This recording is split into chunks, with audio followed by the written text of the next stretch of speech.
So our first stop on our tour of East Nashville today is Eastside Banh. This is a restaurant that we helped locate for Gracie and Chad last year, and it's one of the best banh sandwiches you will ever have. So next time you're in East Nashville, you've got to check this place out. Let's go eat.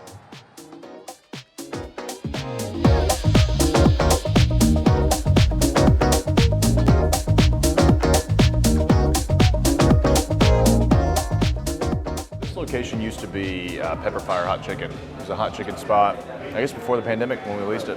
Yeah, Chad and Gracie found me because I wrote a book, and they were moving here from California, read the book, gave me a call, helped them get the space leased, which is pretty cool. Yeah. We've got a ton of people moving here from California. A lot of them are bringing really cool restaurant and beverage concepts to the city.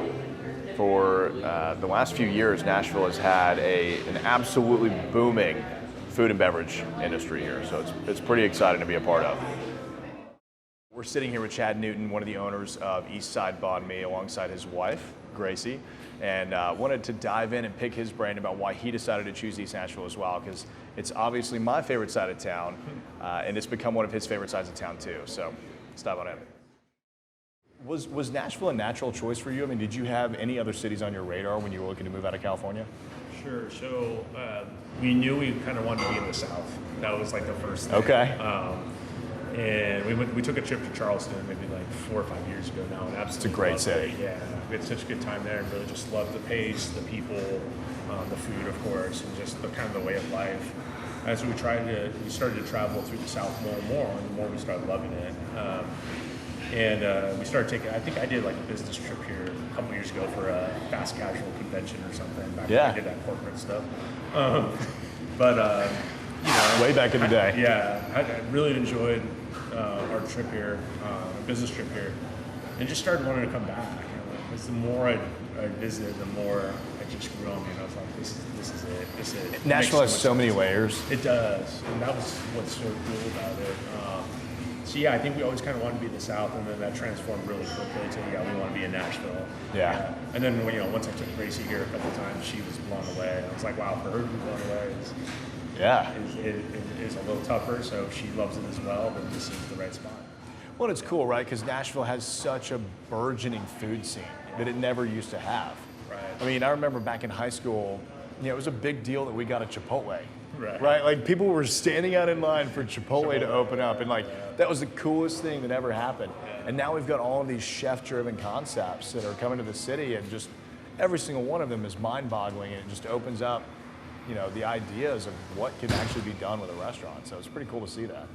Yeah, I think for someone like you who's been here for so long, or your whole life, it's really exciting to see. I think we're entering into a good time too, because there's so much cool stuff happening, and I still think that there's a lot of space, which is really cool. Oh yeah, so there's so much room to grow. I mean, with what, 100 people a day or so moving to Nashville, there's plenty of hungry people out there. Yeah, exactly.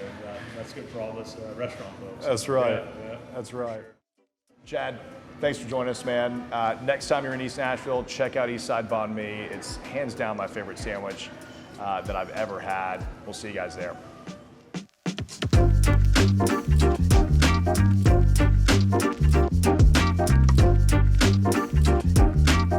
So East Nashville Beardworks is one of my favorite spots on the east side, so of course we had to swing by here on our tour of East Nashville. It is a local brewery started a few years ago by my buddy Anthony Davis, and I've been a big fan of their beer ever since. So it's actually got this pretty big yard, which is really nice. They allow dogs, and people will walk from the neighborhood nearby with their children, and they can kind of play outside, get some beer. There's tons of TVs. It's a great place to hang out. And the beer's damn good. Oh, hell yeah. You guys started doing beer stuff? Or y'all rounded out? No, dude, let's do another round. Okay. I mean, if you're up for it, I'd love to sit down with you and talk about East Nashville. Yeah, I don't have a ton of time, but I can hang for at least like 20 minutes or something. Let's do it. That's plenty. Yeah. Oh, man. What's up, Martin? How you doing, buddy? This is awesome. So, yeah, like what I did was, as you see, I formalized the parking over there. Yeah. It was just a mess. People would pull up and didn't know where to park. It was just all one row, so you wouldn't really get the use out of it.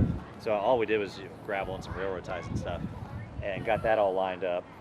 where you know where to park now. So Yeah. we basically doubled the parking by just putting it where you know where to park. And then I just carved out the backspace. I mean, it's that whole, it's a 100-foot lot that's next to us. Carved out the backspace, and it's so far it's pretty popular. Yeah, I mean it's just word's getting out. I heard there was like the moms groups are talking about it. Yeah. Talking about how it's open. Well, because it's like the only playground over here. Yeah, we're the only brewery in the state that I know of with playground. Well, it makes sense. It's like the same reason that people are doing dog parks. Like you just get the people that want to come hang out and let your kids play.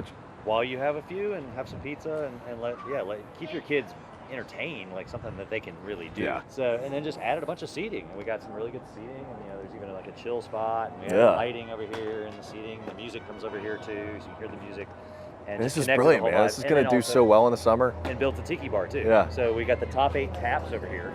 They're wide off of the top 8. Oh, the wow. Nero, the Sipper. You got the Cumberland I didn't Punch. see that. So and we've even got I put a mini fridge so we can have like a wine and a cider and the root beer for the kids. So they can like exist just over here. And also if the line's too long, you can come out here Saturday, Sunday. This will be open. Come out here and get a quick pint. If you don't want to wait in line. So it's going to be cool. It's a Tiki Bar. Yeah. It's going to be a summer of East Nashville Beardworks right there. Yeah.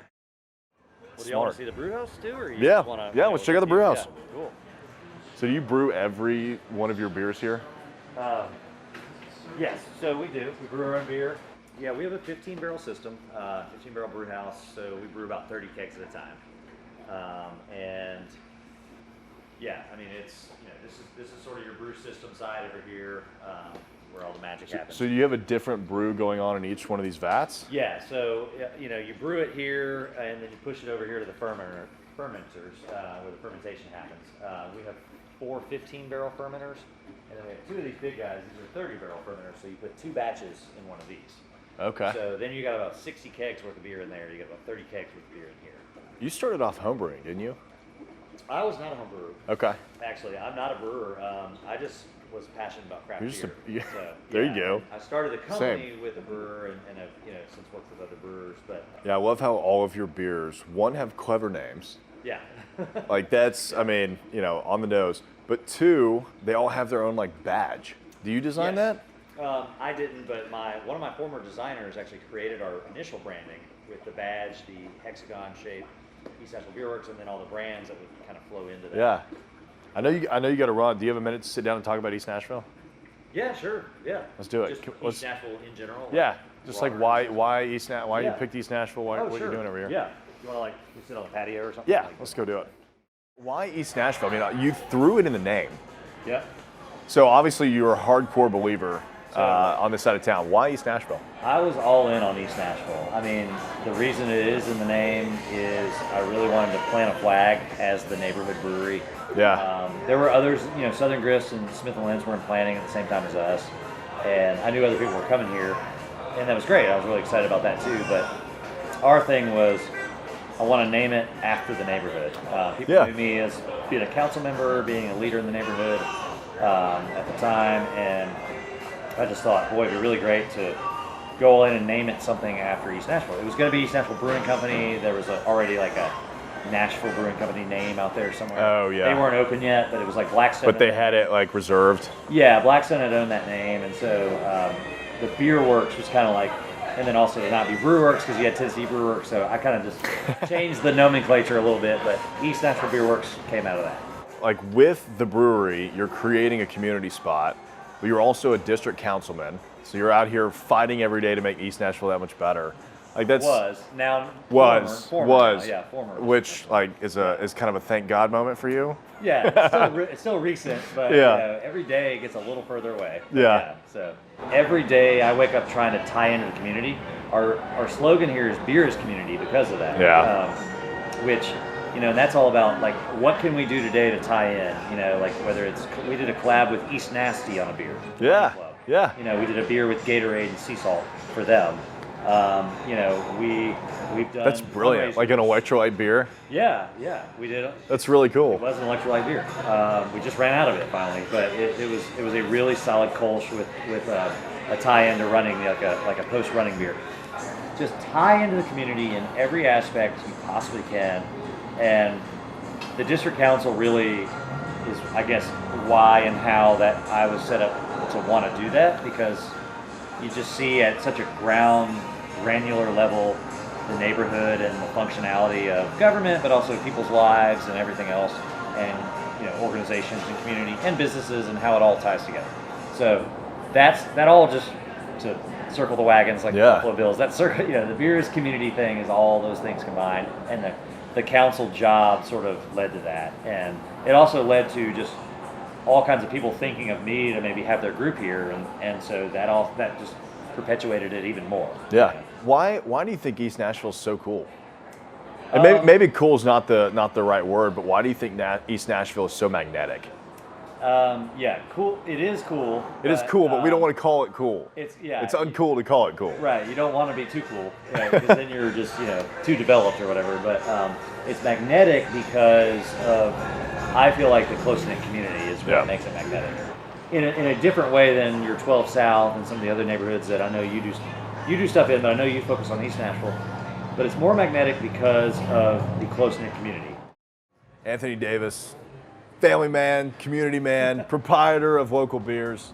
Next time you're in East Nashville, stop by East Nashville Beardworks. Come check it out. Enjoy yourself a little Mirror Meow. Appreciate your time. Appreciate you coming out, man. See us, absolutely, brother. Good to see you, buddy. Thank you. Yeah. Take care. Thank you, guys.